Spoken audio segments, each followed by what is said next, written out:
do I go out on January 23rd?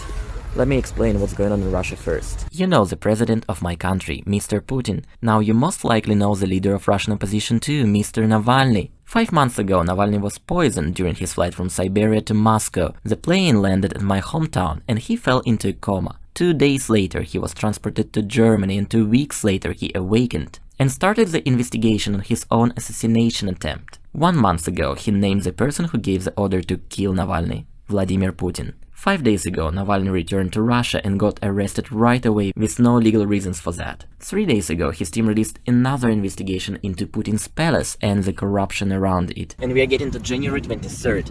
People will go out to support Navalny, but I think it's not only about Navalny anymore. It's mostly about protesting against the lawlessness that we witnessed just recently. I will go out tomorrow too, supporting neither of the sides. I just want to be a witness of tomorrow's events.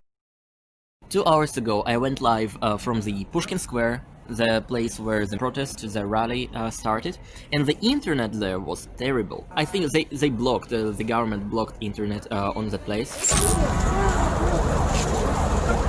Если создавать массовые скопления в целях избежания распространения коронавирусной инфекции.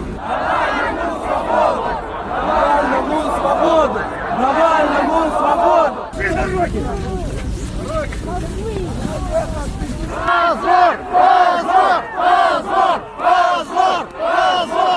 Moscow, January 23rd, Pushkin Square, welcome here. So what happened in Moscow yesterday? All federal channels say 4,000 people joined the protests in Moscow, with no info on how many people were detained. But according to Reuters, around 40,000 people were there and 1,429 people were detained only in Moscow according to Over the Info. I was there right in the middle of the protest during its first hours, and I rather trust Reuters after seeing the amount of people on streets. Federal channels showed a few videos where police was attacked by the crowd, and there were nothing at all about police violence. Opposition media covered the entire picture without hiding anything. What did I see? Brute force from police right from the beginning, when the crowd was peaceful. We gathered at Pushkin Square around 1 PM. I stayed there for 2 hours and then joined the crowd going towards the Red Square. It was like walking any other day, but with policemen being everywhere. The second direction was very different, with abundance of police violence and massive detention of protesters. And the results? Nothing at all. And most likely next week people will do the same.